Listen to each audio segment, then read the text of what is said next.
अपन मनोरंजन। हौ काका, आइ काल्हि बड़ जार बढ़ गेलैया। हाँ रे बच्चा, तबे ने आगि तपै छी। कक्का, कहलिया आइ काल्हि समय बड़ खराब चलि रहल छै।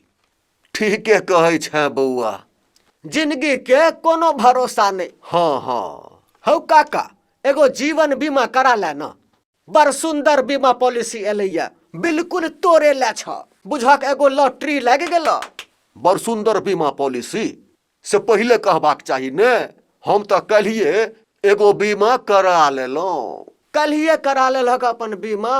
अच्छा कोनो बात नहीं, एकटा बीमा अपना कनिया के नाम से सेहो करा ले।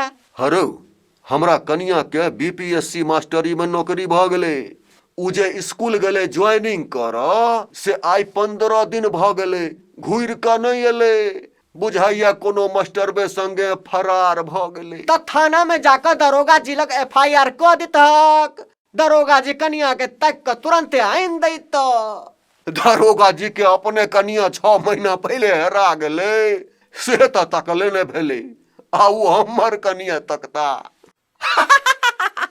रे तोरा ठिठियनी अबै छौ हमरा हालत पर। एकटा काज कर, तू अपना बेटा के नाम से एगो जीवन बीमा करा दहक। ओकर जीवन बन जेते बुझा। हमर बेटा तो 1 साल से जेल में छै, बाज करबही ओकर बीमा? जेल में छ तोहर बेटा? से किए? तोरे एहन एगो बीमा एजेंट ओकरा दिन रात परेशान करैत रहे छले। एक दिन तामस चढ़ले, ओकरा मारैत हॉस्पिटलाइज क देलकै। तोरो हॉस्पिटलाइज होय के बड़ शौक छौ त कह, ओकरा जमानत पर छोड़ा के लबै छी, तोरो लालसा पूरा देतौ। नहीं नहीं, रह दहक। कहलिया बीमा पॉलिसी नीक छले त तू ही एकटा और करा लेत। रे सार, बड़ निक बीमा पॉलिसी छै तो अपने किया ने करा ले छै 2-4 गो। भगला के नहीं ठमसा।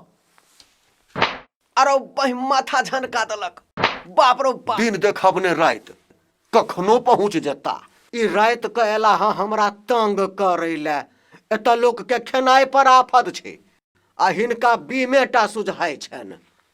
भाग रे, एत कुछ नहीं है बोला छो। भाग दे रे, बाप रे बाप, भाग दे भाग दे भाग दे।